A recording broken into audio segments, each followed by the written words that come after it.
You are now listening to the Lexicon podcast. Now, let the show begin. All right. Hey, what's up, guys? Welcome to the Lexicon podcast, episode number 24. 24. Now, to preface this conversation that we're about to have, I want to let you guys know that we are recording this on Friday, April 14th. 2 days before Easter Sunday. It's Good Friday. And 2 days before the resurrection of Kendrick. If the internet is to be, if you believe the theory. So that's actually exactly why I mentioned this, because even though it might not be true, and it's kind of already been defunct. Like, hey, it's not really gonna happen. We're gonna talk about it anyway, and this is gonna obviously release on Monday. So if Sunday has come and gone, and there's no second out, Kendrick album, spoiler, then you guys know why we're recording this on Friday, called theory crafting and conspiracy theories. But it makes it all fun and games, and we can talk about it more. So, today, Kendrick Lamar album dropped. Literally called Damn. Damn. And Good Friday. That's cursing. You can't do that on the Lord's Day. Please stop that. So, we're going to go into it, just talk about it. First reactions to the actual album. We've had different people who have heard it different, times. I've heard it, I think, the most. And then we have Angie, and then Luis and Liz have heard it like disparately. Some songs, not the full album in completion, which is good because you have people who have different tastes as well in music that go into it. So it's going to be different theories and different thoughts to the actual music in regards to the actual album. So we're going to start with the actual album itself just being called Damn. Like, when you guys seeing that as a title and then seeing that picture, that first picture, that the cover album picture. Cover? Yeah. Okay. If you guys haven't seen the album cover, let me know. I'll show you guys the album cover. I'll put it up so you guys can see the album cover. It'll be on that corner. Hey. So you guys can see it. It'll be over there. If you guys, your first thoughts upon looking at that album cover, do you like it or not? I like it because, well, for me, it's like super metal because damn, it's red too. Yeah. No, but like for me, like I kind of geeked out for a bit and I hadn't called it out. It was horns. Damn, just like the Time magazine when kind of happened. That's cool. I didn't think about that. Because I remember that shape because it became iconic during that time. But no, I know you can point it a little bit more to yourself. It's okay. I was watching. He was going through. Because the mic's technically pointing a little bit away from you. It's pointing this way. Yeah. Okay, there we go. They date. It's because he already talked low. They date. It's fine. So I didn't think about that. Actually, I totally forgot about the Time cover. But that's funny because I never thought about it. And obviously, he talks about Donald Trump in the actual album. So him correlating it to the Time album is something I never thought about. So that's cool. That's cool to think about. Angie, what was your thoughts? White tea. The white tea. Why? You gotta elaborate. He's from Compton and he's wearing what are they called? The heavyweight white tees. The Pro Clubs. The Pro Clubs. oh, yes. the Pro Clubs. Yeah. He's not dressed in anything fancy. He's not showing off, but he doesn't show off, which is something that he's just a very humble dude. How about that? Yeah. And just wearing the white shirt was enough for me to notice it, and I like the simplicity of it. And it's just that's it. And his expression is ambiguous. So What do you think of the by looking at it? Like, does it make you think anything or like any reaction to it? Have you seen it? Yeah, I've seen it. It kind of reminds me of, I don't know if this is bad, but Compton, most people hang out by liquor stores. See the background, it looks like an outside of where people hang out, really down to earth type of place. Like you said, he's not really wearing anything fancy, and it looks very. And I mean, overall though, that's also a good thing because that's what he represents. He represents Compton. Like we talked about it before. Snoop Dogg is very much Long Beach. Obviously you have different people that come out of Compton, different areas, and then you have people that rep Inglewood because it's Inglewood area. Like, they rep where they're from, even though it's like the greater LA County. You don't hear a lot of people saying LA, like it's either Compton, Long Beach, Inglewood, all those areas. Our little own boroughs that we have within LA. Yeah, and then people who say they're from the Valley, even though again it's still LA County, they are what they represent. So like even just you noticing that, like makes me start thinking of Fences. Like even though like Fences, Denzel Washington, they just came out. One of the things in Fences is that one of his brothers wants to really, really, really badly build a liquor store to make money, and the thing that they talk about is that in Compton and like lower suburban areas, like the mom says, "Why do you build a liquor store? We're like in a low poverty area. There's a liquor store in every corner, like more than there is libraries, because that's the easiest thing for you to get because that's what they want you to be. They want you to be drunks. They want you to be like people who are low down and beat up and have no ambition whatsoever."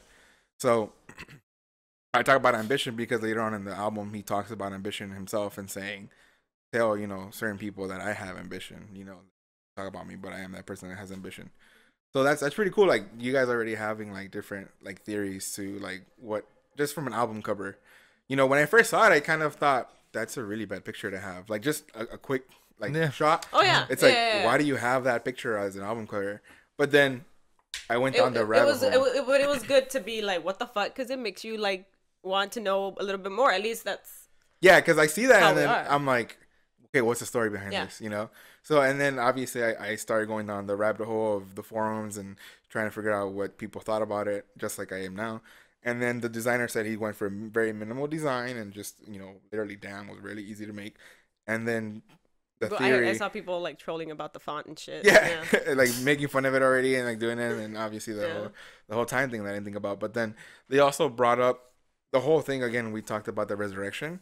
The first thing I thought about was that's how cross when he looks like his iris, like he has iris on top, and then he looks like half dead but still alive.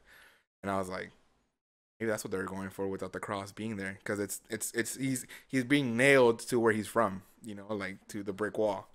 And then that's why it's a red brick wall. That's why it's not any color but red, like because it's supposed to represent the blood behind him and stuff like that.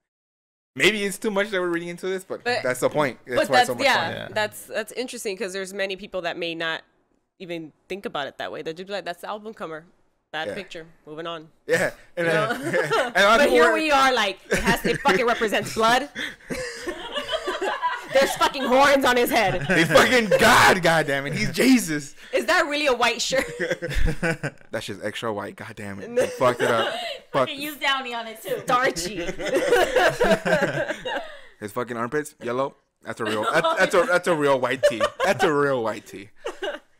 So then we go into and I'm just gonna go song by song just to kind of break it down. I have them lined up. Yeah. So the first song is called I don't know if it's really a song, like you said. It's more of a skit, more of a the introduction to the album. Yeah. It's called Blood. What did you guys think of it? Like I know you've haven't really heard it. You kind of skipped around, but for you guys that heard Blood, like what did you guys think of the introduction to the album? Angie, like I just when I heard the album, I didn't went directly to the lyrics. I just went for the beats. I listened to it while I was taking a shower. Yeah. So I also wasn't too much paying attention to the exact words and what they might mean. I was just listening to the words. But upon listening to it again this morning, it was understanding the final sentence was a little yeah. Of what he says that. And what's the final sentence for those who don't know? Which is in dialogue, not just what was said. Oh yes, you've lost something. You've lost your life. Yeah. And then it goes to the gunshot, and then you're brought into this album. Then, there's also two words in there that they also say, and it's weakness, and then there's another. There's wickedness. Another word. And is it wickedness? Is it wickedness or is it weakness? Uh-huh. So that's kind of referring to the aspect of what's going on. But did you think of anything, or just kind of thought of the beats? Yeah, I just kind of.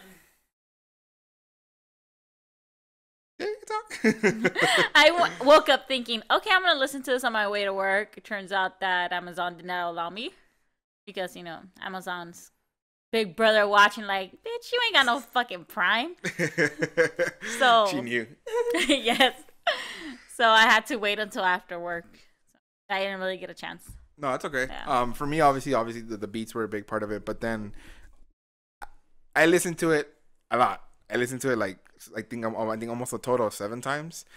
6 of those times was just the actual album. Talk about the Lord's Day 7 times, 7 days. It's the Lord's Day. Oh my God, I did not think of that. Oh my. Yes. No, but I listened to it about 6 times, just like the actual explicit version, and then I actually listened to the non-explicit version because my coworkers wanted to hear it. So obviously you can't have explicit stuff at work, so I just put it on so they could hear it. And it doesn't lose its value. Like some of the shock value is kind of gone because again, words are a big factor when it comes to even shock value. So like a lot of the shock value is gone, but it's still a good album and it still gets the message across, obviously. But for me, it was the imagery that was painted in the like even though it was the beginning. It talks about him looking at people, and in a simple way, it's like when people look at other people like who seem lost or who are afraid of like something happening or like they don't know what's going on. Most people don't go like, I'll help them. Most people will be like, they'll fine or they're whatever, or like, look at that person, they seem lost, and then they just keep walking. It was funny because like I think the person who kind of described it pretty well was Lil Yachty.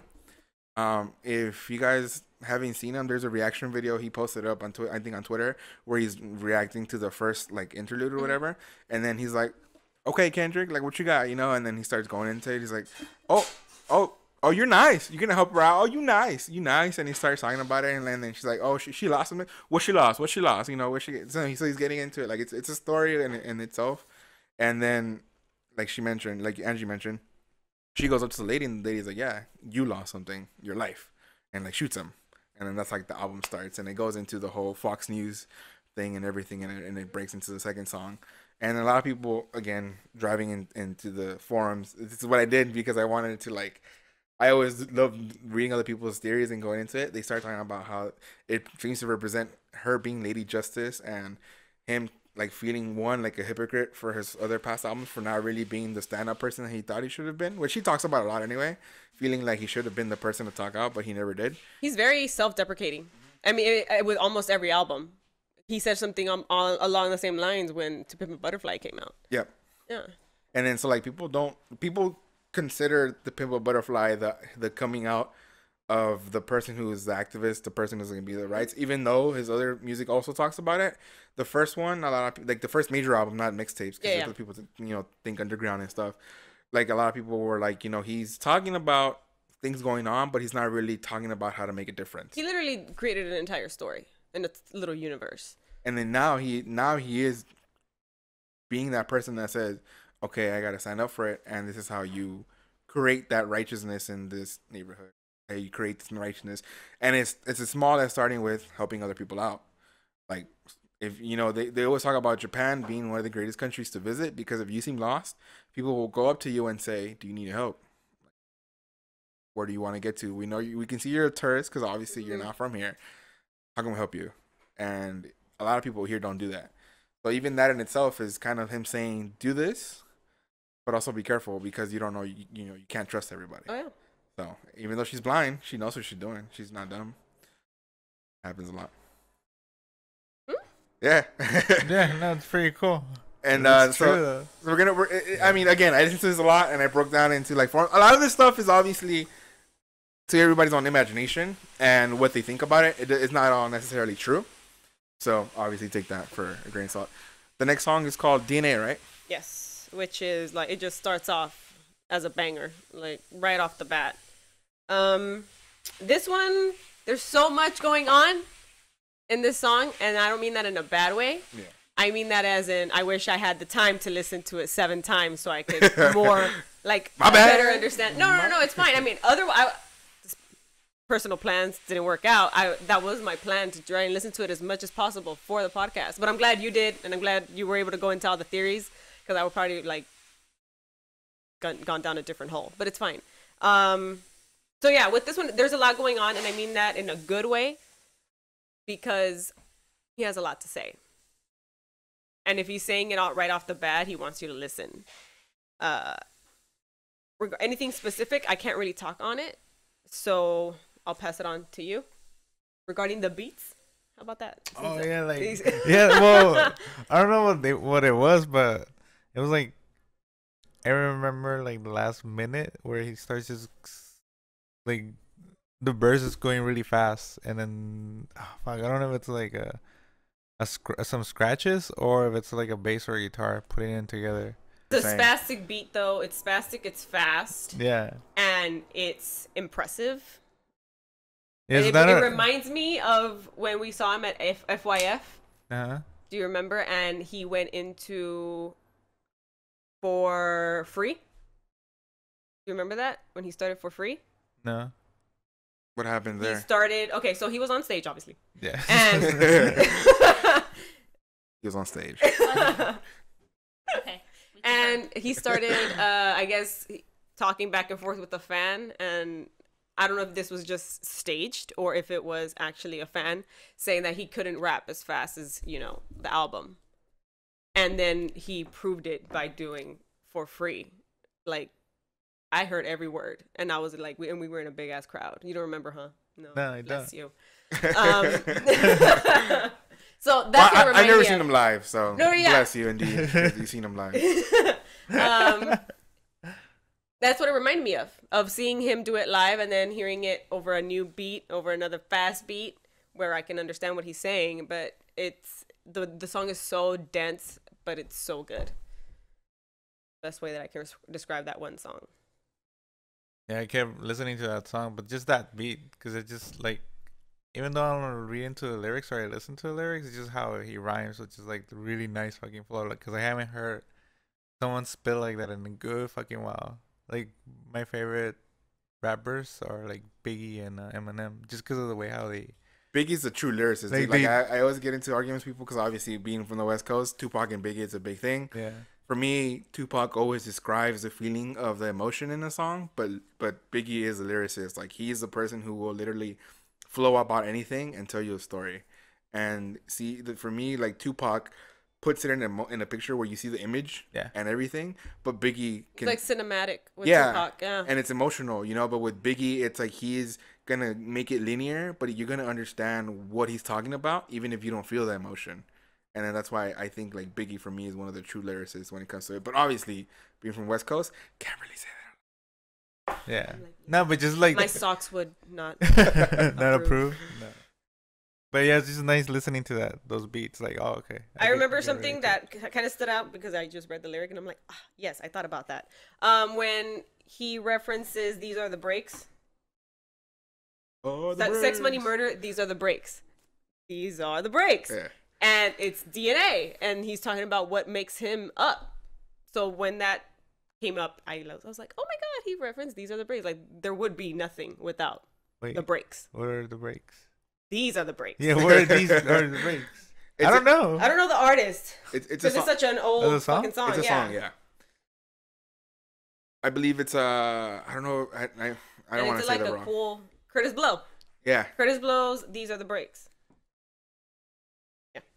Yeah, check it out. If you'll understand maybe the reference and understand the history of "These Are the Breaks" and him referencing it in a song called DNA, it makes sense. That's cool because like I know a lot of people now. Like before, it's funny because before in hip hop music or anything, like you know what it is, you know what it was is samples. Yeah. Samples are a big thing in hip hop, but the thing is, before it was called sample snitching.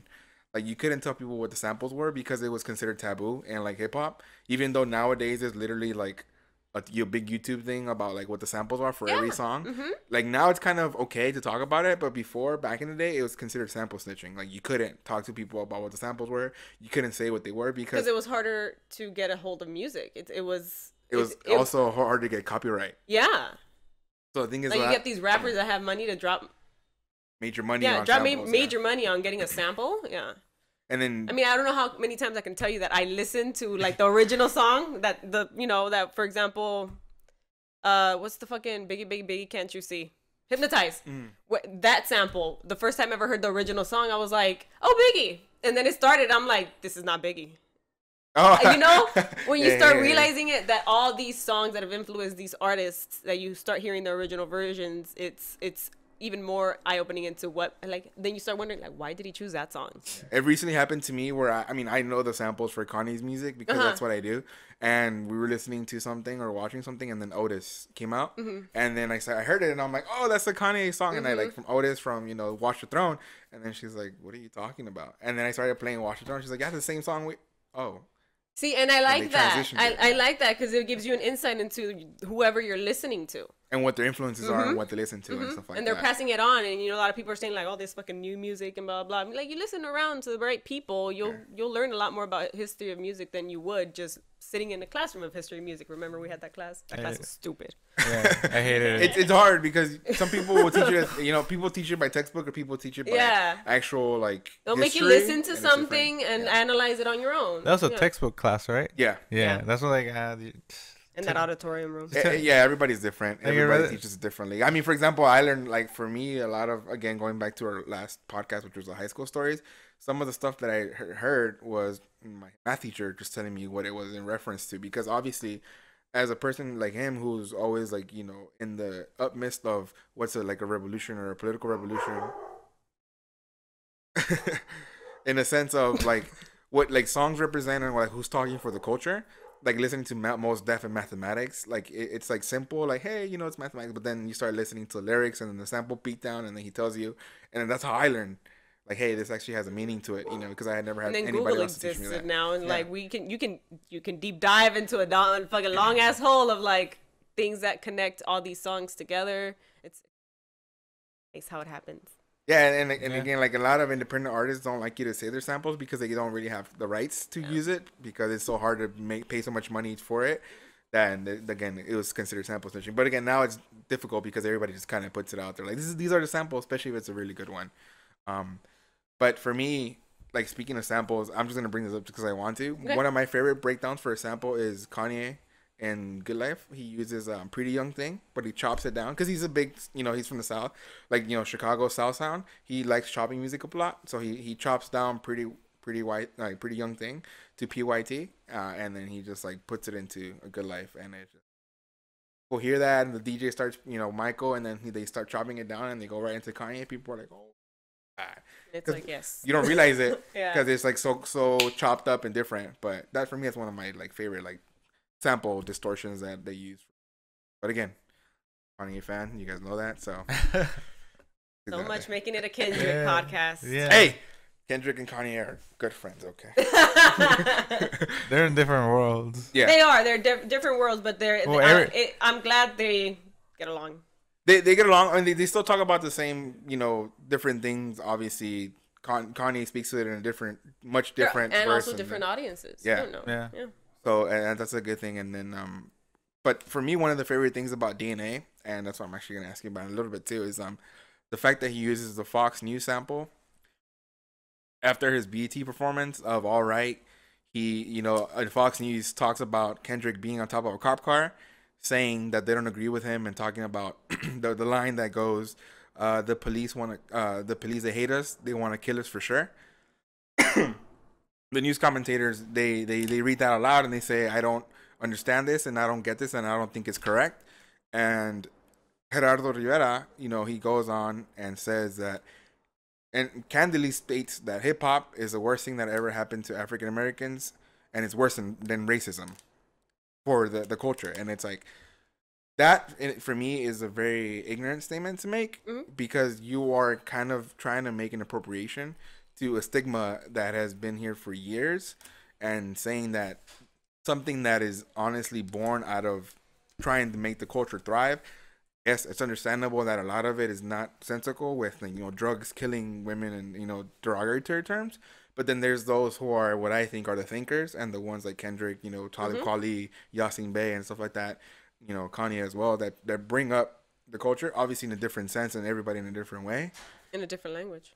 And especially for somebody like Kendrick, to be talked about in that sense by somebody who's trying to spit an agenda is a very, very bad thing for me. But then he goes and he uses a sample, and he puts their voiceover in the actual music, and he literally makes the song about showing them who he is, and like literally shutting them down and saying, you can't tell me who I am because you yourself don't know who you are.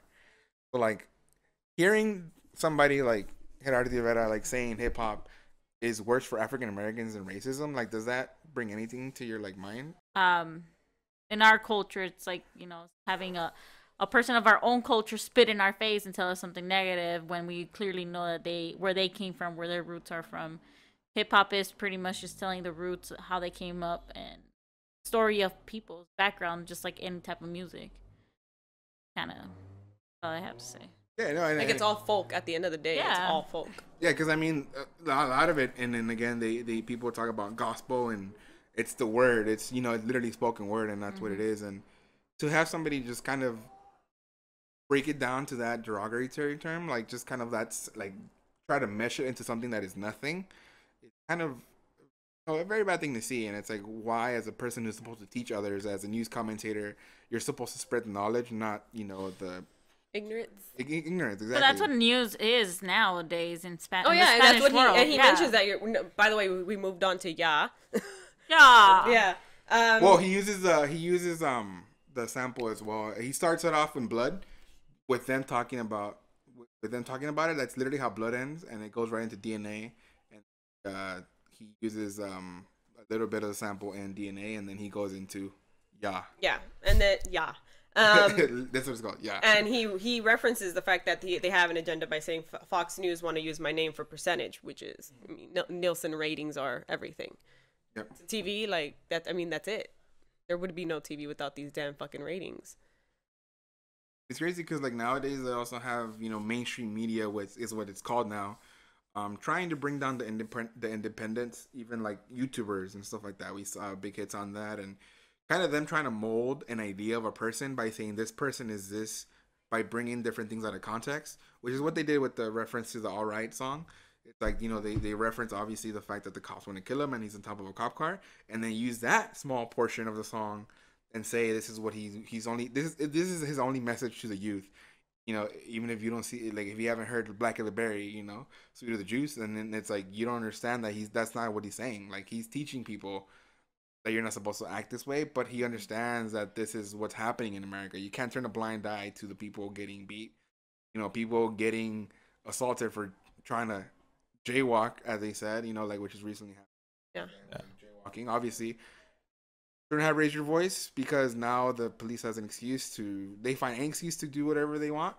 Not all cops are bad cops, obviously, but there's always what we see a lot is a lot of bad cops out there using an excuse, especially when you live in the hood.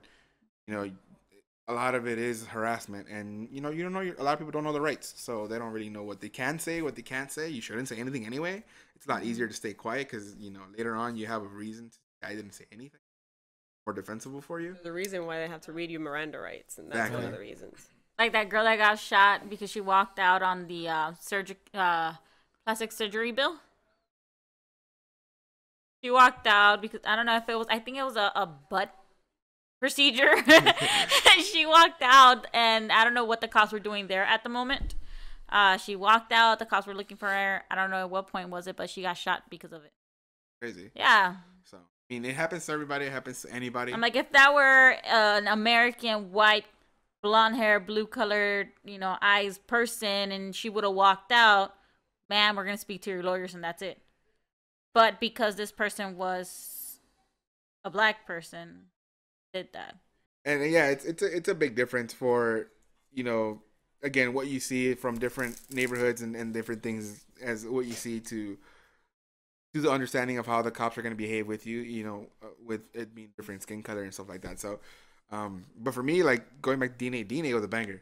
Like straight up, like DNA is so good. Like when you listen to it, and for me, one of the best things about it is the beat breakdowns and the way they transition from slow to fast, like the slow to fast, and then obviously then you go into Ya, and like that trifecta and that trilogy of the beginning to Ya is like really really good. Yeah, it's almost seamless. And that's what I also noticed, that I had a trouble like differentiating what songs are which songs, just because I wasn't looking at my phone and I wasn't looking at the song titles. I was just listening to it. So now they're all kind of intertwined, which is fine. I'm okay with that because it brings more evidence that it's an entire piece of work. You can't single out the songs. They all have to mean something. I noticed that too. I didn't listen to all of them, but I was like, but it's a long ass song. I noticed it wasn't. Yeah, but I mean that he kind of does that. He did that with his debut, just mainstream album with Good Kid, Mad City, and he did the same thing again with To Pimp a Butterfly. Now he's doing it again. So I mean, he has a trend. He knows how to do it. I guess that's why he also, like, I know without even having to read about it that he's influenced heavily by Tupac. Yeah. You don't have to, because like I just mentioned, like I feel like Tupac is a lot more cinematic, and yes, Biggie is more of a lyricist, and you can see that with what he's doing and what he's hopefully setting up. And it's funny because I'm pretty sure I told you this before, but there's also a rumor going around that it was supposed to be called To Pimp a Caterpillar. Oh yeah, instead of To Pimp a Butterfly, which yeah. would have been Tupac. Yeah. But at the end, he changed his mind and went to Pimp a Butterfly. Which is supposed to signify the growth of from his first album to his second album. Because usually the second albums are the worst albums for any like hip hop artist. Usually the sophomore albums are where you drop, but he kind of wanted to signify that now I'm growing. I'm not going down. You know, I'm like rapping for my city. Yeah. What's the next song on the? Next song we've just finished, yeah, right? Yeah. Yeah. Wait, yeah. Yeah, bitch, yeah. All right, so if you guys see cuts in the video, just understand that it's because of the music. We're refreshing our minds. Because we're feeling the feel. Yeah, we're feeling the feel. And also copyright. I'm just gonna straight up put it out there, copyright. But the only reason I want to talk about Element is because we got to make it sexy. Element. So my favorite lyric, or my favorite little thing about Element is just simple. Just make it look sexy. Because the best thing for me, my first thought with that is, if you fuck up somewhere or something happens or you gotta do something, do it with confidence. Do it with pride. Confidence fucking kills. Like, no matter what. Confidence is always key. Like, literally, that's the saying. Confidence is key. So, make that shit look sexy. Yeah. Fuck it. Do it. Listening to the song just made me want some Tams. I know. I saw that too. I was like, Tams, damn. Let's go to church for everybody. Hey. I'd be hanging out at Tams. I'd be on Stockton. I don't do it for the gram. I do it for Compton. That was a dope ass line. I don't do it for the gram. I do it for Compton. Like, for me, like, there's people that I know, again, on a surface level, there's people that I know that are Instagram famous, but they don't represent, like, where they're from. Like, obviously, like, you don't have to. You know, it's when you market yourself as an individual, as a brand, you are that brand. But obviously, where you come from also always plays a big part into who you are.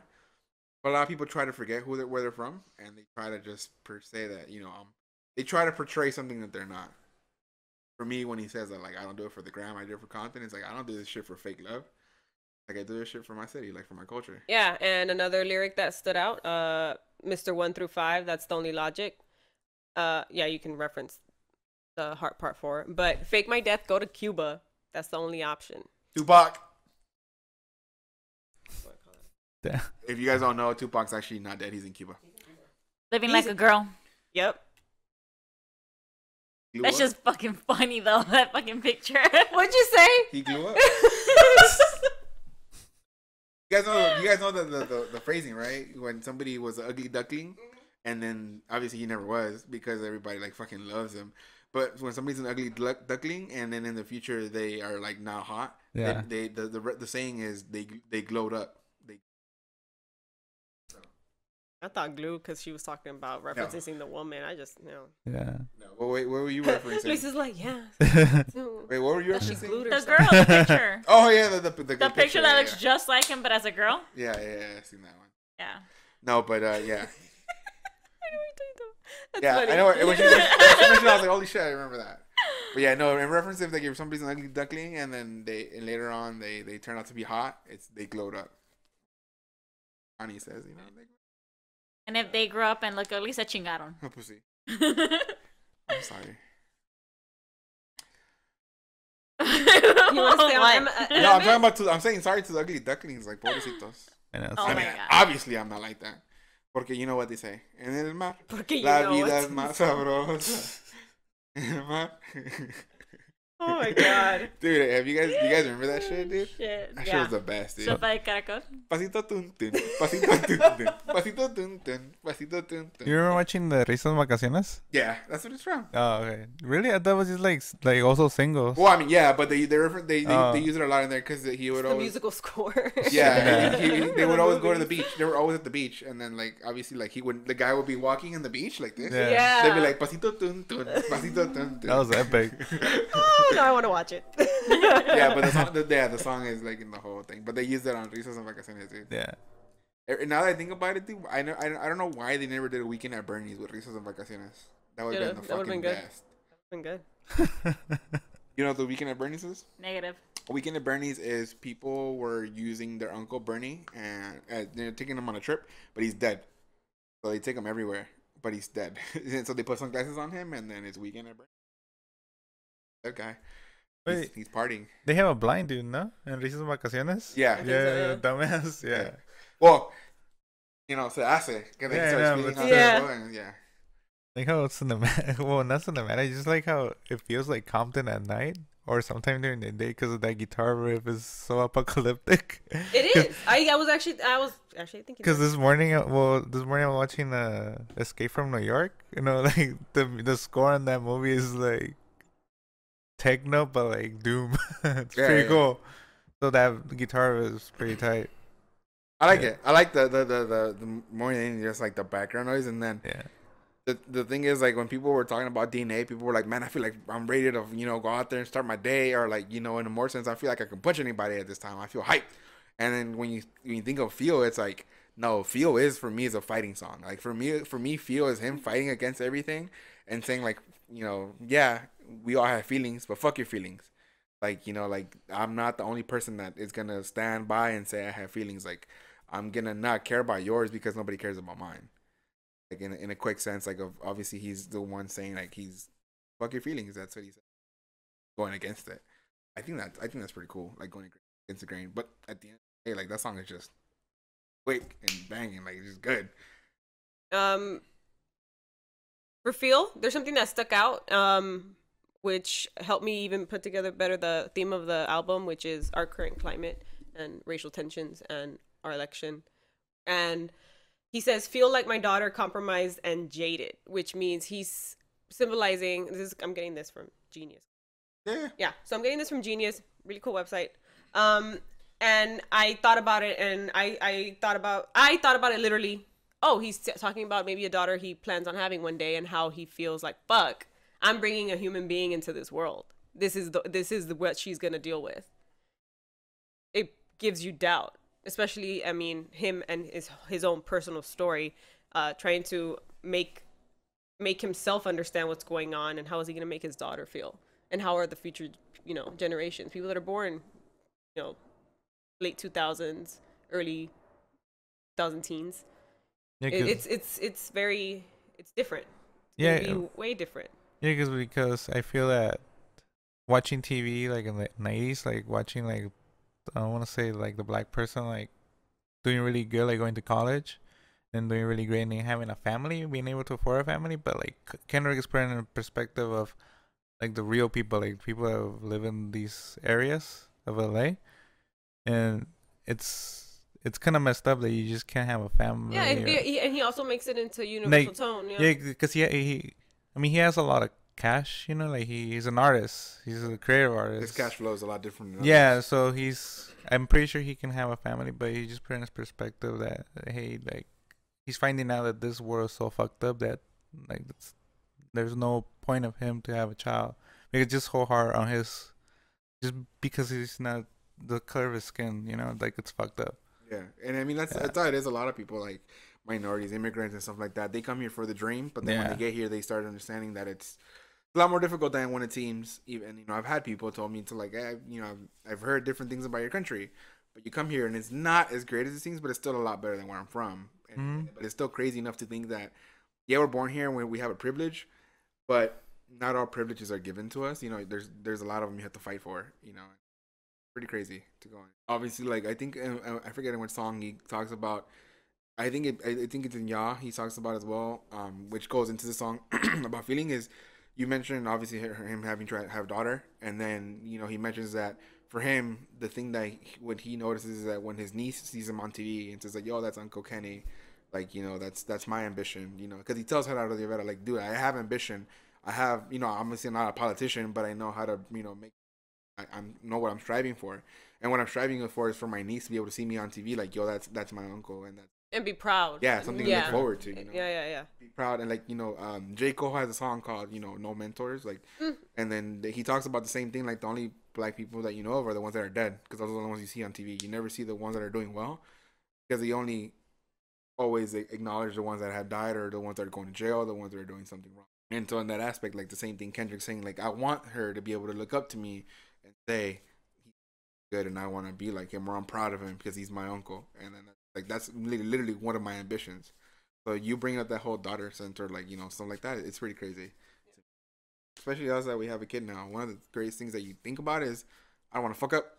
I don't want to be a fuck up. You know, I want her or him to see me in the light, and I want them to be proud of me. You know, you have someone else to impress, and it's like the ultimate person you have to impress. Yeah. Loyalty. Next song, we are at Loyalty with Riri. What's that song about? Sounds sexy. It does. I was very hesitant when this started because I kind of recognized it off the bat. I'm like, oh god, this Riri's coming up, and and when it's my first time hearing it around, I didn't really think much of it. I just tried to like listen to it as much as possible. And then the second time it came around, I was like, this is fine. I like this. This is okay. She's not doing bad. And it's what I liked about it is that I feel like Rihanna is very forced sometimes, like her voice, like, and how she performs. This one, I don't know who produced it. We'll look it up later if we need to. But I don't know who produced it, but whoever was in the booth helping her out it kind of impressed me. It didn't seem like the same Rihanna Raw used to, if that makes any sense. I don't know how else to put it. When I heard the song, the first thing I thought about was Liz is gonna like this song. Did Liz like the song? About being loyal to yourself. Is it? That's the thing. Is it? Hey, Luis, I love your reaction. We're back. So this is the reason why my first thought is she's gonna like the song and she's gonna love it is because, you know, one of the things obviously that we started always talking about was always being each other, and obviously like I when we set the first podcast of us meeting each other and talking and stuff, when she was dating somebody, she wouldn't talk to anybody, or like she wouldn't even talk to me, which is, you know, that's how you understand like she's loyal, like that she's with. By the way, last name before we got married literally translates to loyalty. My last name before we got married. Oh. When you translate my last name in the Spanish, dictionary, it literally means loyal. Which is kind of the reason why I didn't want to change it, but we are a family. Under one roof. But my last name, that's... Oh, okay, cool. And then, so, like, for me, obviously, like, my first thought was her. Like, listening to that song, I was just, like, loyal to her, like, you know, loyal to my family, like, and stuff like that. But it also, like, my first also thought was, you know, when you watch a movie or watch media or something, the person, like, the minority is always portrayed as the ones who cheat, the ones who, like, leave their families, or the ones who come to a broken home or are from a broken home. Fucking Ryan's Roses. Or, you know, sure, fucking Ryan's Roses. The last one was some girl didn't want her man to get called at work because he would suspect that it was a scam. So she said, call the other girl. By the way, I only know this because you're going to understand why in the next podcast, why I know this, why I listen to Ryan's Roses. But she, like, literally said, call the girl instead. You know, she's supposed to be my friend or whatever, and tell her she's going to get roses for my husband. And fight each other and blah, blah, blah. And it was lit. It was lit. It was litted, as they say.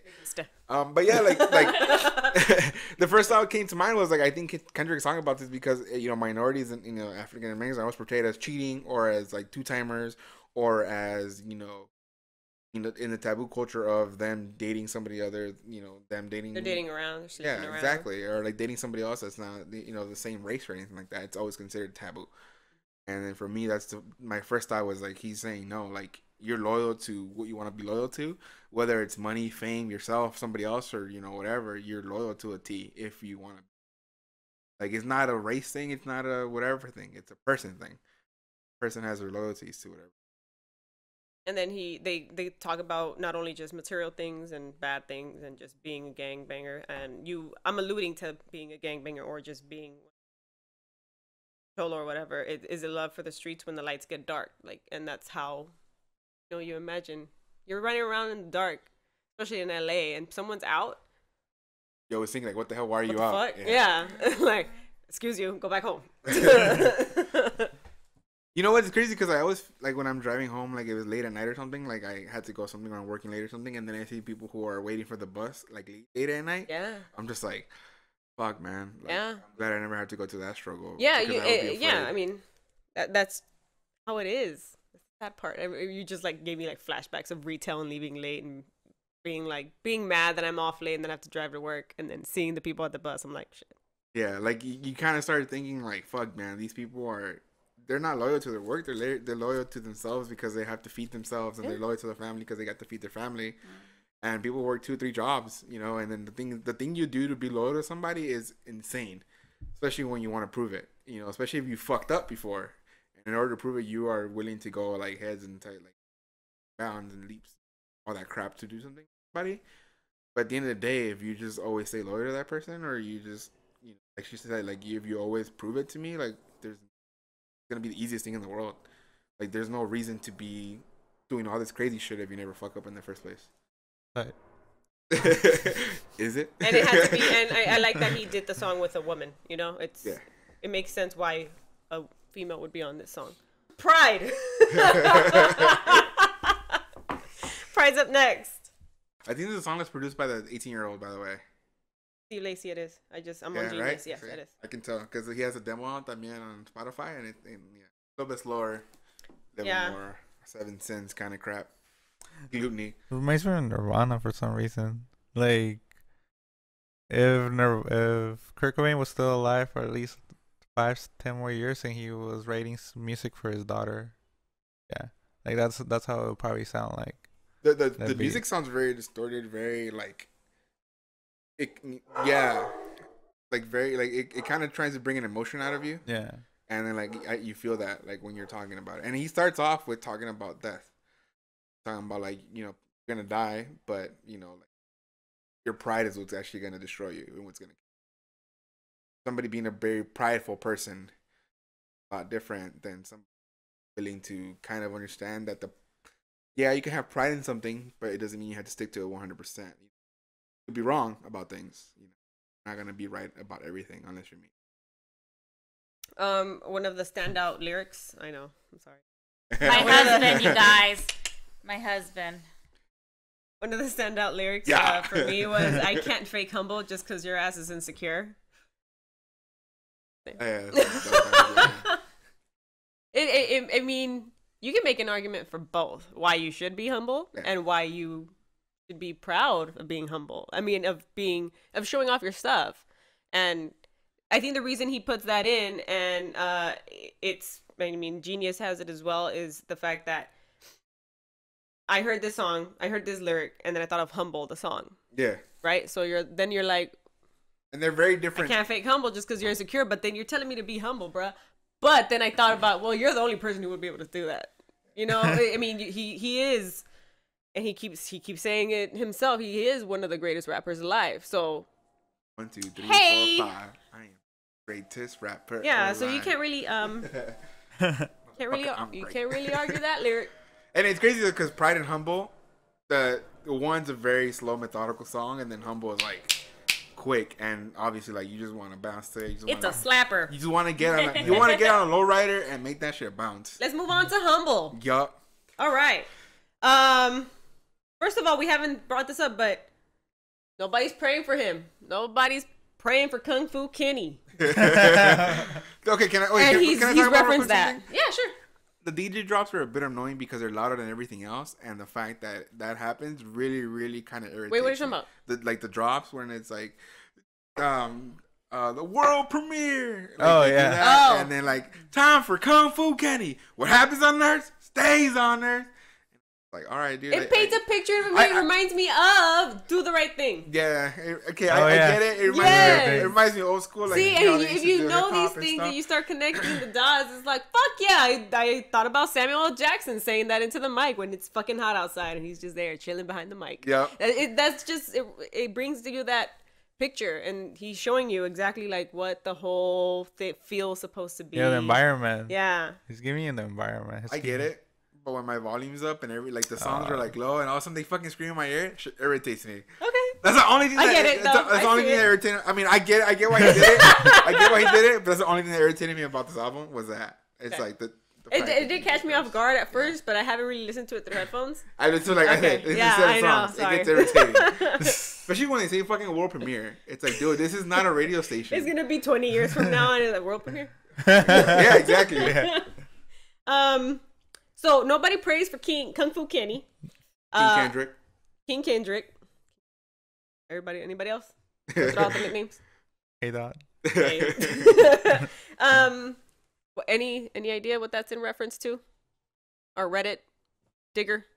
I mean, yeah, everybody talks about obviously like Kendrick being the person that's gonna bring up the culture and the person who has to bring it on his shoulders. And if you guys kind of reference like Atlas, and he's holding up the world, you know, he's always by himself. And he says, you know, the fact that obviously everybody talks about he released it on Good Friday. He's gonna resurrect on, you know, Easter Sunday and all that stuff. And the second album is gonna come out and everything. And we'll reference that real quick later at the end. The fact that he talks about nobody prays for him is, you know, later on he talks to his cousin Carl, and Carl tells him like the different things that he does, and kind of tell him to be strong for everybody else. And he's like, and again, to reference feels and to reference pride, it's like, why? Yeah. Like fucking me. Like, what about me? And the thing is, like, even when he is talked about commercially, people reference him to what he wants, which is Compton.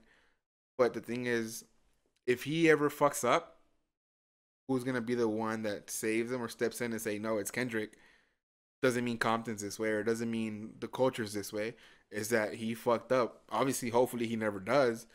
But that's what he's referencing, because he's kind of saying he's doing a thing where you can never ever fuck up in the spotlight, because you're gonna be you're flawed regardless. You're gonna be used as an example. He's gonna be used as an example no matter what. If it's ever a fuck up, the media will use him as an example. Number one, as to why you can never be successful in this industry, and why you can never be successful as a Compton artist, and that's what he doesn't want, you know. And Humble is the lead single off of the album. Mike Will made it, and that's why it's a single. It's Mike Will made it. You haven't heard it. Come on now. Mike Will. Fucking like, it's not Metro Boomin. I know. It's fucking. So it's a single, but listening to it, you can't really call it that much of a single. When I remember when it first came out, when you sent me the link and you told me like, shit, there's a video out, and I went looking through the YouTube comments, as I do. I read them. I don't leave them.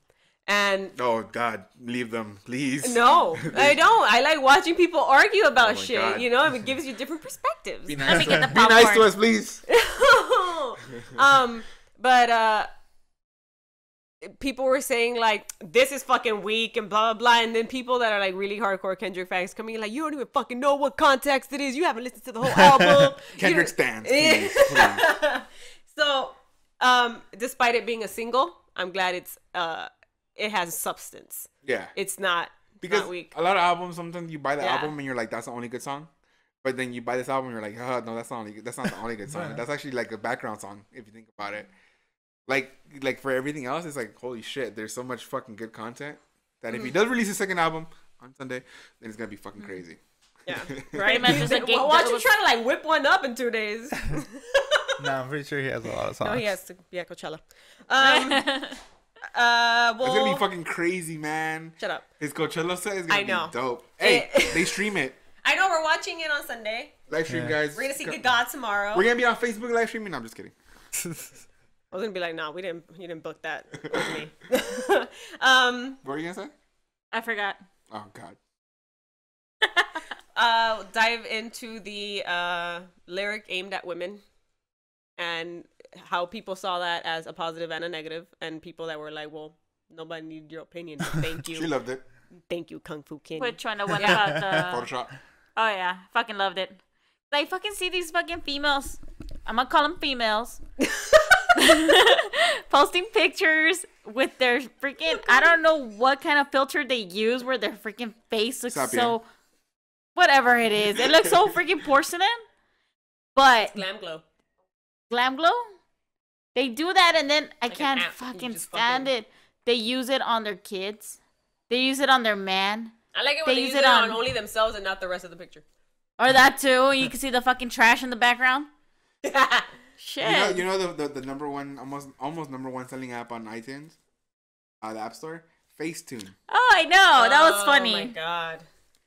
Oh, like, there you go. It's like $4, and it's like one of the top. Because I was like looking at what's grossing and what's good, like to get apps like for like games and music and stuff, and that's always up there. Facetune, like so you can fix your blemishes, fix your dark circles, and all that shit. Add some eyelashes. Add some glow up. Put on that doggy Snapchat look. How would you defend the lyric if someone were to come up to you like that? I don't fucking need that. I don't need his opinion to tell me like I'm okay with stretch marks. I already know I'm okay with stretch marks. Someone that would be defensive about that lyric. what would you tell them? What would you try and like explain to them? I don't need to. Nothing? No, whatever. I mean, if you don't like stretch marks, so be it. If you like them, you have them on your body. You clearly have a problem with yourself if you really don't like them because have them. I think for me, like the way to not really defend it, but the way for me when I heard it was I kind of didn't actually think about him talking to women. I for myself thought he was talking to the media who always Photoshop it, and like even these models or these people that he's trying to be real. I mean, that's pretty much what the whole album, you know, comes down to. It's him being himself and him trying to convey all these emotions that he feels being in his shoes. But what I was trying to reference to earlier was the fact that no woman needed his validation. Yeah. No, of course not. Of course not. But if you're that myopic about it, go ahead, be a dumbass. But it's just that's not what exactly he's referencing. He's referencing media. Yeah, because that's my first thought. Like the thing again, I'm not a woman, so I can't portray to that thought. Like that's not gonna be my initial thought. But the thing is, I've seen different actresses, and for example, Jennifer Lawrence, I think that's her name, right? I'm sorry if I don't get her name right. She referenced. We were just talking about her a few. Yeah, but I'm always a face person. I always forget names. Even in like songs, I always forget the songs, but I know who it is based on the beat or whatever, like who's the artist. Well, like she also mentioned that she was on a magazine cover like a couple of years ago, or whatever, where even though she's already like skinny or fit or was considered skinny and fit, they they touched up in the magazine cover, and she was mad about it. She's like, "Why would you do that to me? Like, obviously, I was just there like with the natural look or whatever. Obviously, but even then, they touched her up, and she said it herself. She's like, "That's not how I look. If I can't look like that, and I'm myself." How do you think all these women or all these kids are gonna feel when they can't look like that? Because they have to Photoshop everything in order to look decent or good for the media. And that's my first initial thought is like, stop fucking with women, stop doing all this Photoshop shit. Just like have a natural look. Like if they have blemishes, they have blemishes. It doesn't matter. Everybody has to be who they are. Yeah, that's true. Like that other Disney star Zendaya, I forgot her name. Red dreads. Yeah. There you go. She people would target her, try to get her to look Photoshop and all that. She would. I think in one of those she posted up one of those pictures back to back. Right? Yeah, I think I saw that. That's why I'm like, yeah, like they do that because they want to build this mentality on these little girls so that when they grow up, their life has been built up on this lie that they have to look perfect, no matter what. And even more so now. Yeah. With all that freaking makeup tutorials, god damn it! YouTube, fuck you guys. You guys fucking perfect. The cover boy think he's gonna get Ebola or whatever. Is that his middle name? Oh, the cover boy. God damn. I'll cut that out. Oh my god! All right, Lust. Wait. What? Oh, we're so humble. Yeah, watch the music video. Shit's fucking dope. Oh yes, Dave Meyers, way to go! I point out that one moment when you were like, "Oh shit, that was fucking dope." The fucking camera pans. Oh. Yeah, because it's so clean. Because it's an image. It's just an image in the background. It's like literally just him and his face, and then the image. But it's panning, and it's like fucking right with the beat. And anyway, it's really good. All right, Lust. This one I don't really have a lot. It's full of metaphors. Yeah. So let's read some of the lyrics. Let me put the head in. Oh, I don't want more than that. Girl, I respect the cat. We'll stop right there. That's more than enough references to start pulling. Let me put the head in. What head? Guys? Brain? No, your other head. Oh, the other one? Both are correct. Ding, ding, ding, ding, ding. Yeah, it could be any way. Encuesta dice.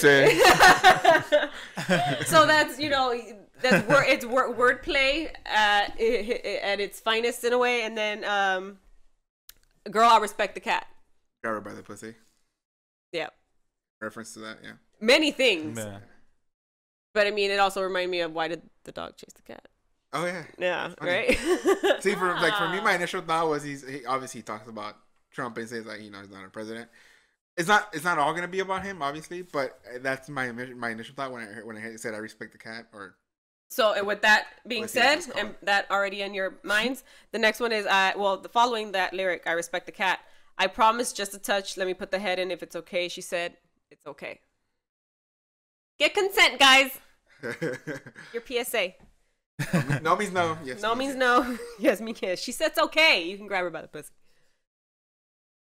I heard this reference a few days back. No means yes. Yes means anal. No, that's not what it means. I saw that. I've heard that one too. Yeah. I was like, are you fucking kidding me? That's the wrong mentality, guys. Stick to the first one. Yes, please. Children, cover your ears. And another fun fact for this one that I just read, and I kind of was like, oh, that kind of reminds me of that, is hop in the shower, put on your makeup, lace your weave up, touch on yourself, call up your nigga, tell him he ain't shit. You ain't shit. So for referencing To Pimp a Butterfly. And I like that. He's self-referencing. He's like, I can self-reference. That's fine. This dick ain't free. This dick ain't free. And it's a very ongoing theme. I mean, it happens in Good Kid, Mad City. It happens in To Pimp a Butterfly. And then references it back in Section 80. I mean, it also reminds me of, I wish I had time to like look it up. I'll probably look it up as I'm talking. Familiar with the Red Hot Chili Peppers? Yes. Danny California, and he references the same kind of girl. He has like that character through a couple of songs. No? Like, yeah, you know how he's also lyrically he sets up like a scene for you. Anthony Kiedis? No? Okay. Well, he does that in Danny California. He references a girl that loses her baby or is looking at an abortion pamphlet, something like that. But people say that that's like a conclusion from another song that references that woman, and he's self-referencing. He's telling you that there's more than just what I'm saying. Like, go ahead and look at other stuff and see if there's different perspectives and different stories that I'm telling, or if it's the same woman, or is it a whole nother experience from another female's perspective. And like. For me, like a quick reference to lust is that they always say that the men don't think with their heads. They, the brain, they always think with their other heads. So it's like it's just like metaphor for saying like, listen, listen, and they're either they're gonna tell you it's okay or it's not. But at the end of the day, it's still your choice whether you wanna be the person that says, you know what, maybe right. Even if they say yes. They might be drunk, or something else might be happening around that you know about, or you might be trying to take advantage of, and it's in your head or in your mind is be the one that says, you know what, nah, right now is not the time. Either you respect them, you also respect yourself at the same time. And there's other themes. We're touching more on more like surface themes, but there's a lot of content in that in those lyrics. So look them up.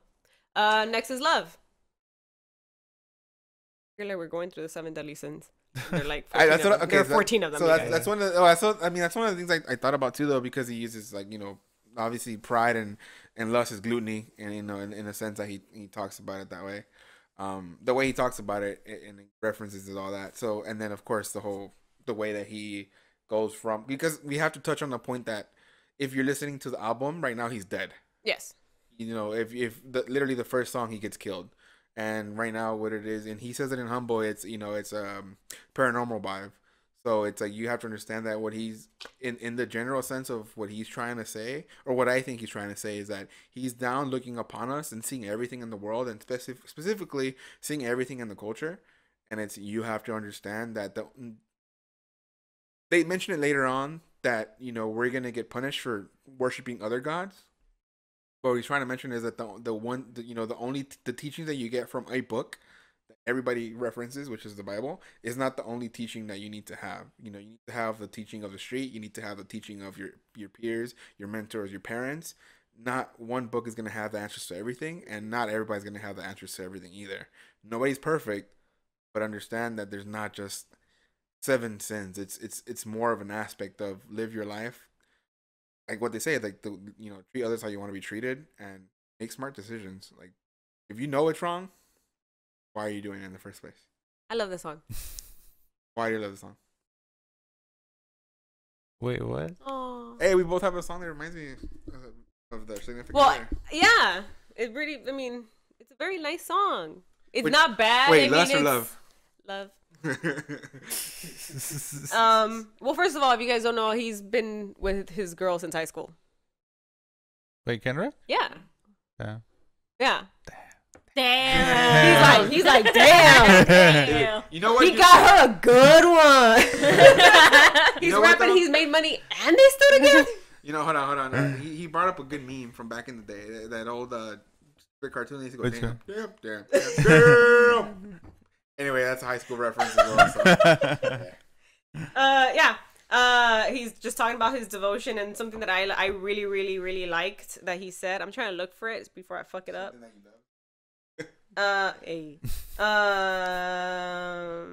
Keep it 100. I'd rather you trust me than to love me. I mean, going back into reference of loyalty and loyalty. Sorry, I have to say it the right way. It's loyalty. And how a lot of people, minorities they don't last forever. You come from broken homes, stuff like that. Love is the foundation, but trust in an environment like where we grew up is a big deal. So that lyric stood out to me. Keep it 100. Don't got you, I got nothing. Yeah. Kendrick bringing us all. Yes. For the love. Listen to Kendrick.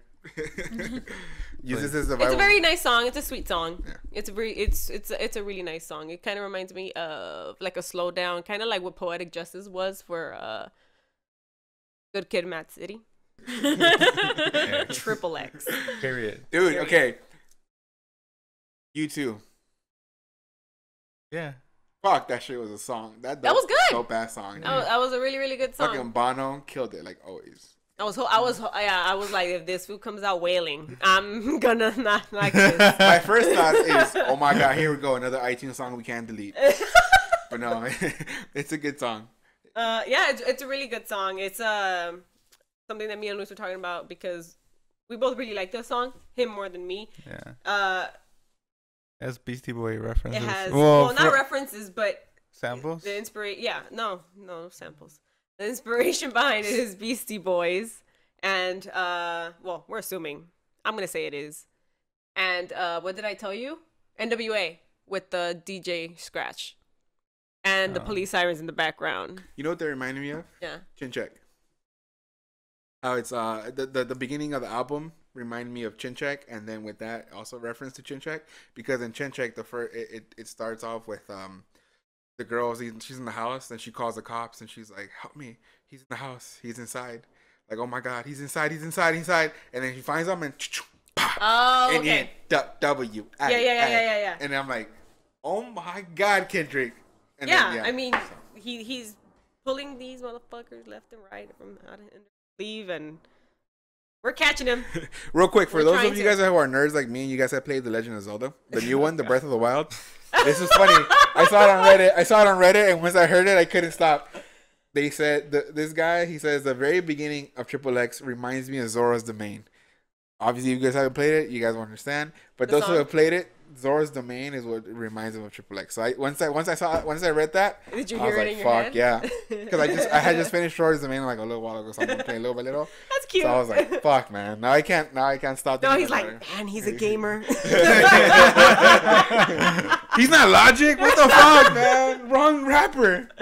Oh man. Yeah, so there you go. But I mean, Triple X I referenced the police sirens. Obviously, he talks. This is a song about our political crime and our racial tensions with police brutality and just being a minority in a underserved community.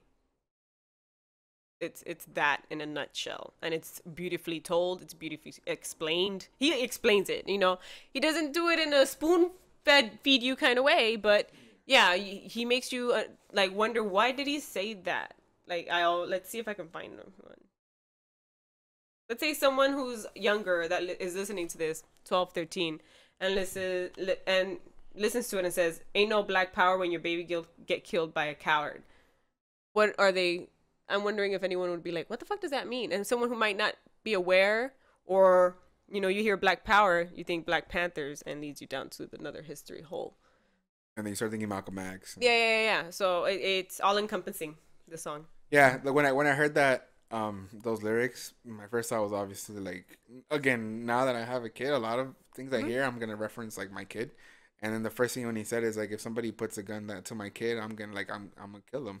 Like, there's nobody that can touch my kid. It's like, Yeah, I mean, when you got wealth, when you got property, when you got your own cars, your family is your wealth. You can't. It's isn't a family member. That's why it's such a big deal. It's so there's violence in communities like this where we should be sticking together, and shit happens. That's sociology. That's how it is, and we do our best.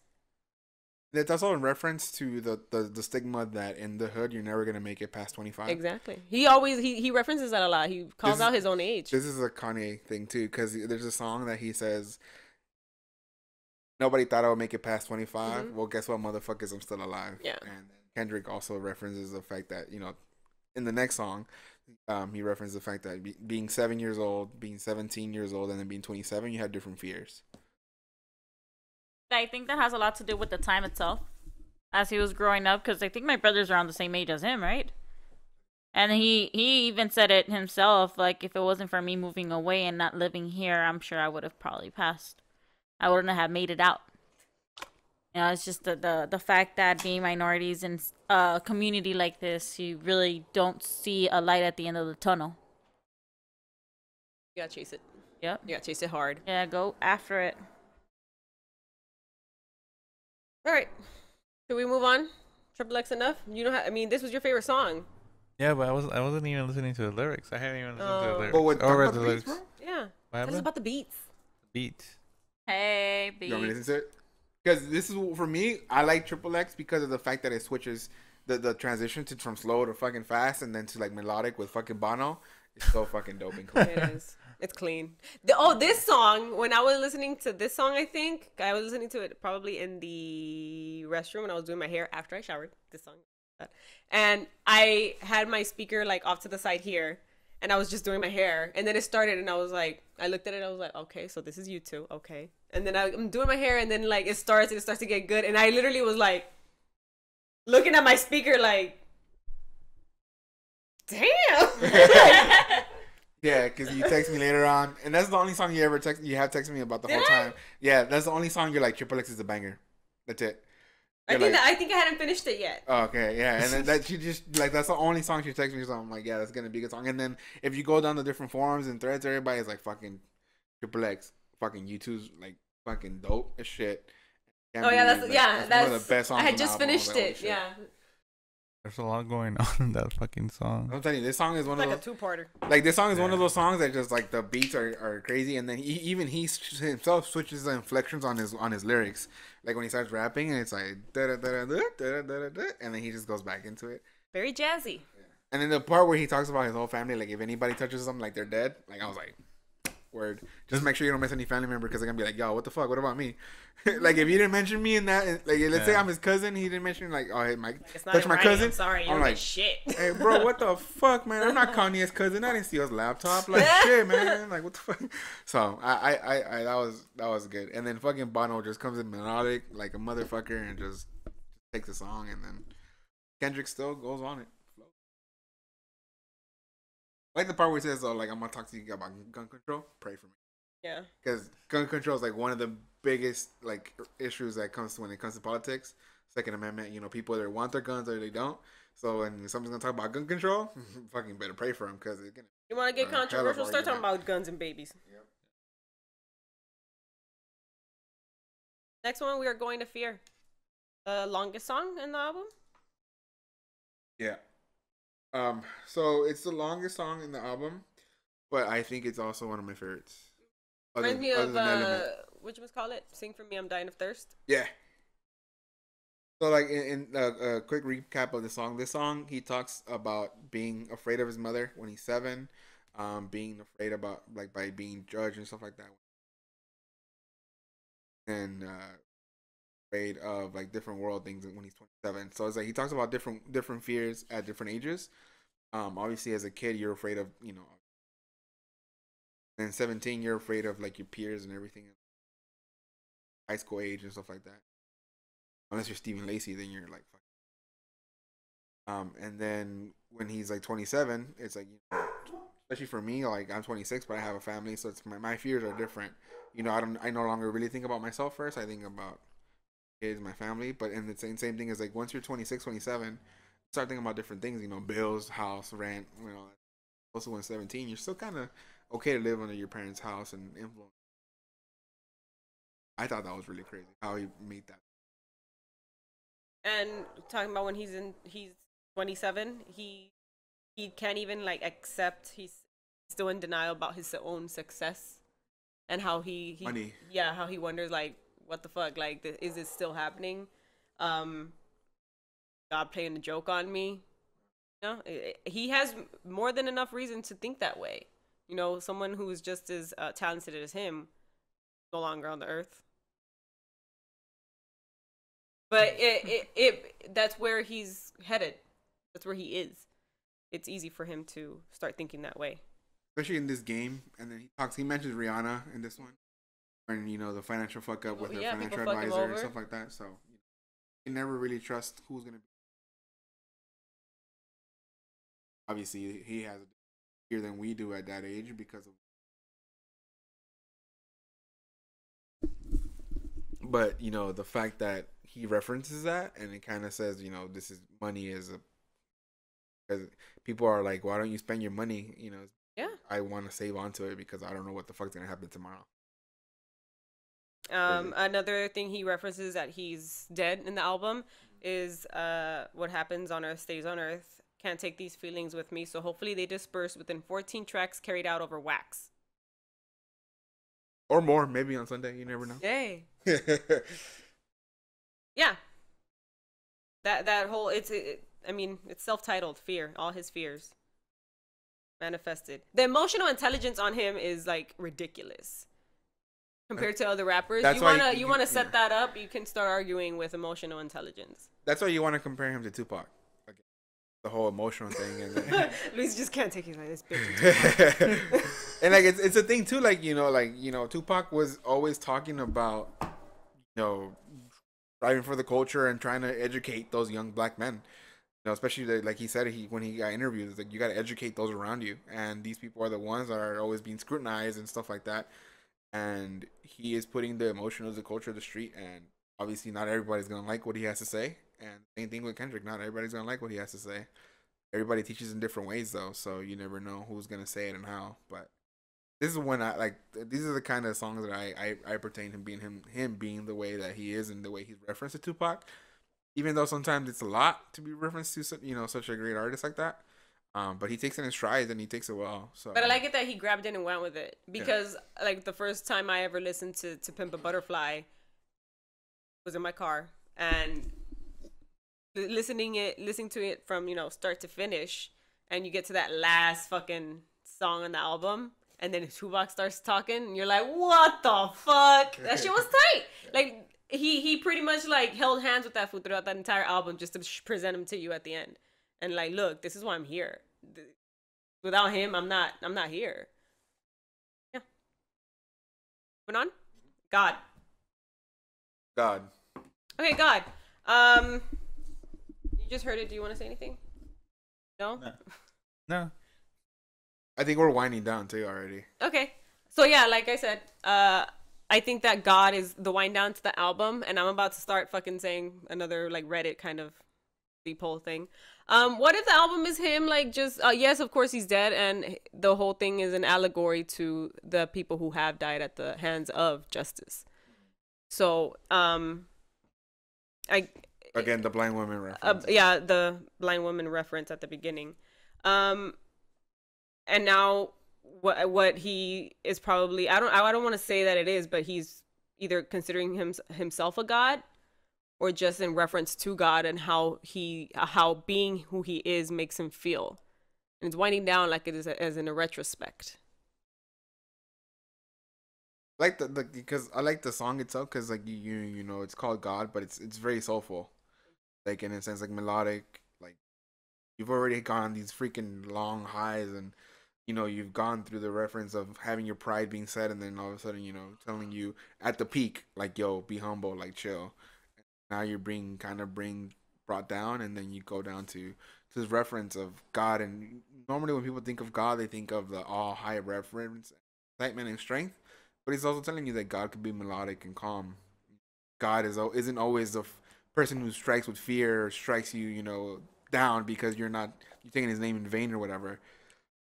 Not that reference, and obviously, you know, his cousin Carl is like telling him about the Israelites and how the different mind, you know, he says that, you know, we are the true Israelites and stuff like that because of where we came from, and we're, you know, we might be punished because of worshiping other gods.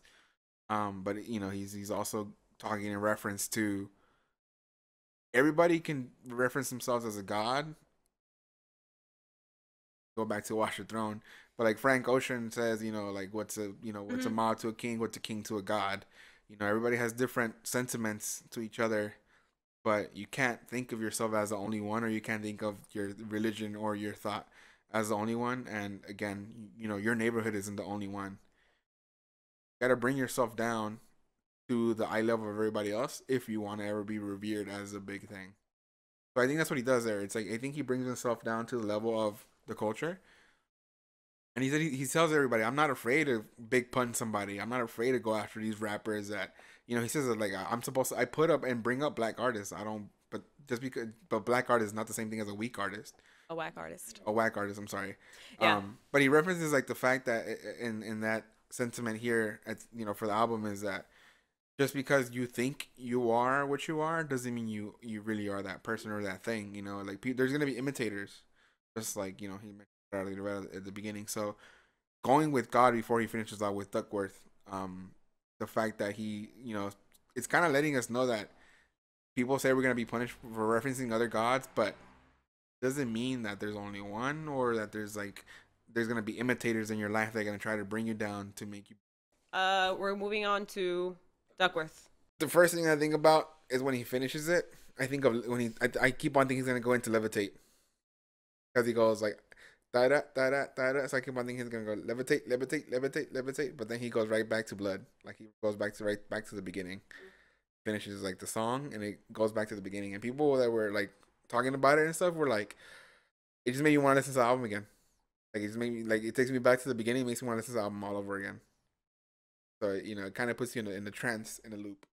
And then it also kind of explains the beginning of the album, why it says like, is it wickedness or is it weakness? It's like you decide, you know. And it's kind of like you hear that at first, but then you listen to the whole album, and then it brings you back to the beginning, and then you start, you know, it doesn't mention that. It just says, you know, I woke up or whatever, and then but then you start, if you want to listen to the album again, you start thinking, holy shit, you know, referencing the end, but you know, at the beginning. But he's also referencing the beginning at the end. Like it brings you to that. And then he does, like you said, he does mention his father. It was, right? Okay. Yeah, he does. He mentions his relationship with his father, and apparently Top Dog himself, Anthony Top Dog Tiffith. Yeah, because he talks about like somebody not killing somebody else and just the choices you make. And then, you know, if you made a different choice. And why he said, is this the song where he says that one of the best rappers out there and it's coincidental? Yes. Is it this one? Yeah. Yeah, he's talking about he's one of the coincidental rappers, because if he would have killed the guy at the chicken place, they would have never met up again at the studio. And he said, you know, like his little origin story. Yeah, Top Dog would have been in jail, and I would have been, you know, yeah, without a father. Yeah. So yeah, it's I mean, his origin story at the end. It's kind of like referencing, like, you know, when you die, the flash of light and how your life that's goes what I through your head. About to say. Yeah, that's exactly what you get, especially how it ends. With the shot again, and then coming back to life. Very complex, like long essay. I mean, long narrative. But all in all, we come to the end. I've listened to this album like 7 times, so I can tell you already I like it.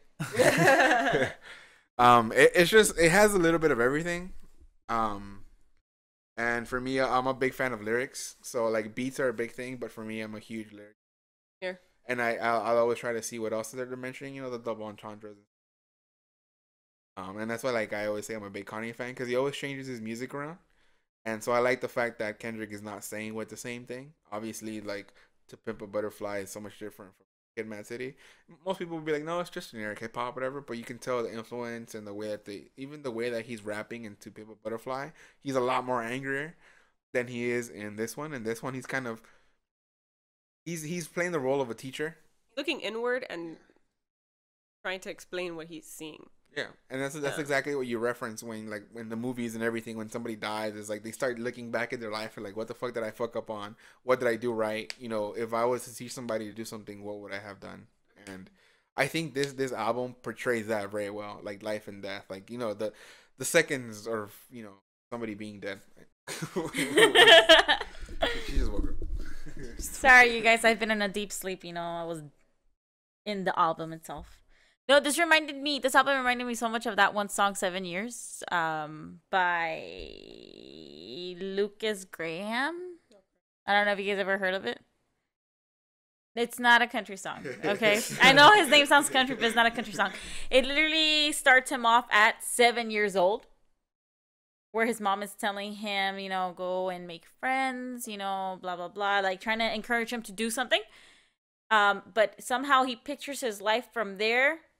Tidbits of him growing up, like, my daddy told me to do this, and then, you know, I grew up, I became an artist, I had a wife, I had kids, and then I became a lonely person. And then he goes back from there, and he starts, you know, thinking that the world is horrible and all this other stuff. But one of the things that reminded me of it is when he says, remember life, and then your life becomes a better one. Kind of like this album. He died, but then in the end, he starts his day off. It's like, if you remember your life the way that you see it in this, you know, like nostalgic in a way. Yeah, like you might actually think of getting, you know, becoming a someone better than what you were. Which is what I'm like, oh shit. Like, this whole album, how you guys said it out loud, I'm just like, he created an album, this person created a song based off the idea of looking through the glass. No, and I think that's very insightful, because, you know, like, a lot of people reference making connections like that is more than enough to, like, almost kind of put your mind at ease instead of trying to guess. Like, at least that's how we are. We just want to know more about. Like, I'm pretty sure it's like one of those things where if you want to interview someone, if you had a choice to sit down and talk to anyone, I want to find out all about Goodfellas, and then I'll move on to yeah.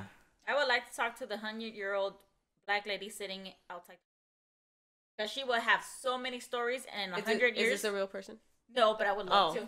Because in 100 years, you can only imagine how much has changed and happened, and she knows how everything happened from your perspective of where you're growing up. That lady would have stories for days. Seriously, where is she? Where is she in the podcast so she could tell us her stories? Yeah. Imagine?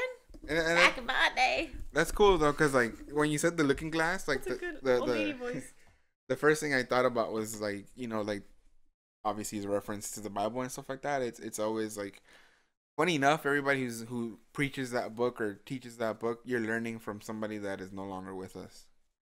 And it's like he's doing the same thing, and he mentions God, or, you know, stuff like that in the album. Is like you're learning teachings from somebody who's looking down upon you. But if you yourself look down upon yourself and look on your past, you learn so much about yourself. I really loved it. I'm looking forward to continuing to listen to it and finding more little things, because you're just gonna keep finding little. We'll update the pod. No, I'm just kidding. No, oh god, this has already been long enough. It's been long enough, but I mean, if you're listening, I hope it's because you like the album or you want to know more about it. You don't have time to look this shit up. We're here to help you. In a way. Please, final thoughts? Well, I can't wait to actually really listen to it. I usually don't listen to albums. Basically, I just listen to the beats.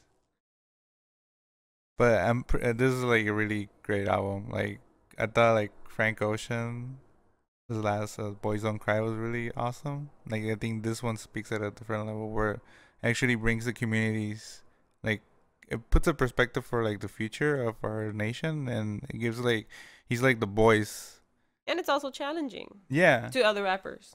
It is. He called them out at the, with April 7th and stuff. And then the music video, he has Big Sean and J. Cole and all of them next to him. And yeah. The proverbial table.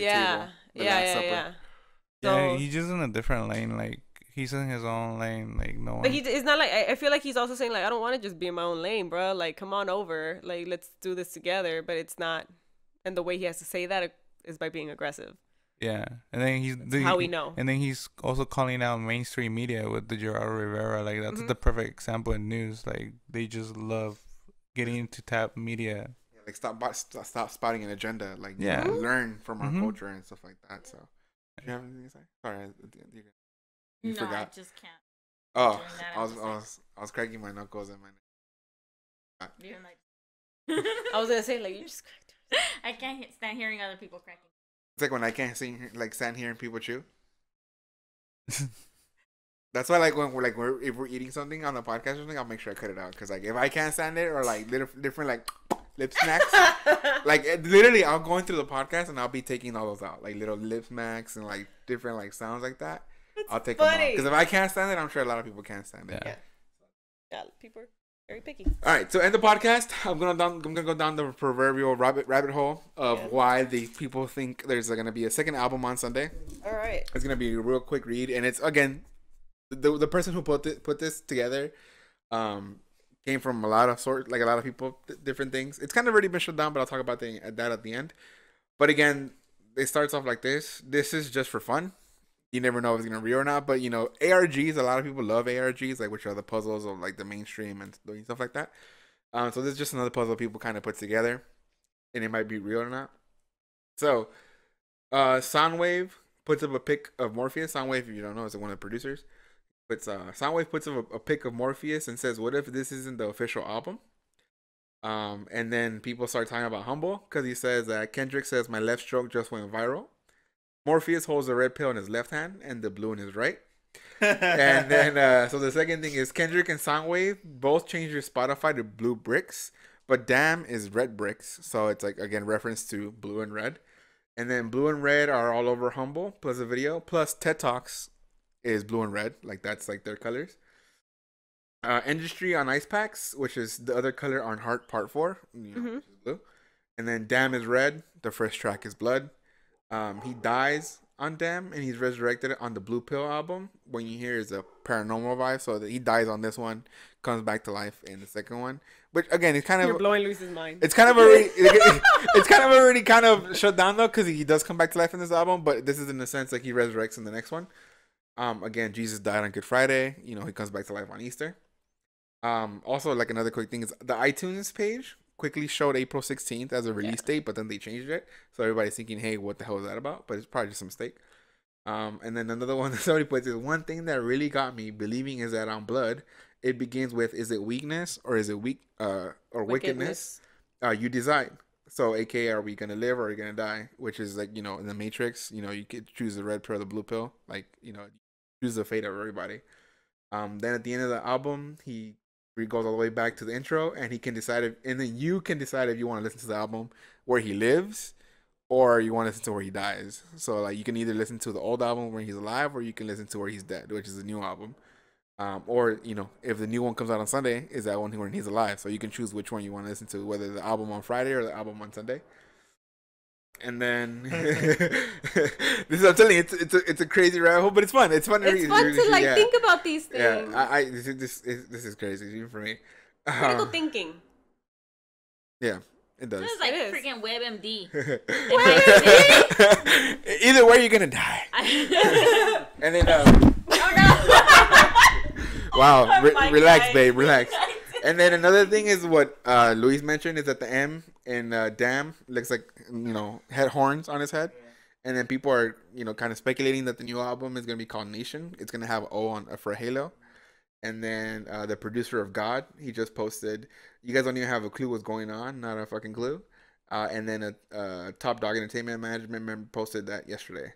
But later on in the day, the guy who said at the beginning saying, what if this isn't the official album? He was talking about the leaks because the album kind of leaked like a few hours earlier and stuff like that. So he's kind of saying that the leaked version didn't have a lot of the like the samples in the background. Did everything just stem from that one tweet? And from that tweet though, it all started because of the Morpheus meme or, you know, thing that it is. So that's funny. But that was fun. I had to read that. Yeah, that's cool because when you sent it to me, I was like, dude. Yeah, because everybody was talking about it, and of course, there's a part where in God, and then also in the end where it's, you know, there's parts of the song where it's already backwards. So if you play it backwards, everybody's like, oh, there's a message and stuff about God, but we'll let you guys listen. The devil. That. It's the devil, you know, the snake, and you know, Adam and Eve, or in Zoolander says Adam, Eve, and Steve. So that is what it is, but. All right, that was a pretty long podcast. Thanks for sticking through it if you're still here. Yeah. If you guys want to listen to it in 2 parts or listen to one and then go back to the album, listen to the song, and grab then your popcorn if you're at home. Do it. Yeah. If you guys like this, let us know. If you guys don't want us to ever do this again, just be nice about it and let me know. And let me know in a private email. Don't put it in the comments. Damn it, Angie. Put it in the comments. Just put it in the comments. It's fine. As long as you click the like button, you can put whatever you want. The comments. For real. Nice. And then we'll appreciate it. But as always, guys, thank you guys so much for listening. I'll give us a chance, as always, to have and say where you can find us, and you can speak about the album to us individually. You know, whether it be the beats to Luis, the different theories to myself or Angie, or, you know, just the meaning of life and being a 7-year-old and looking back to this on the looking glass. Where can they find you, Luis?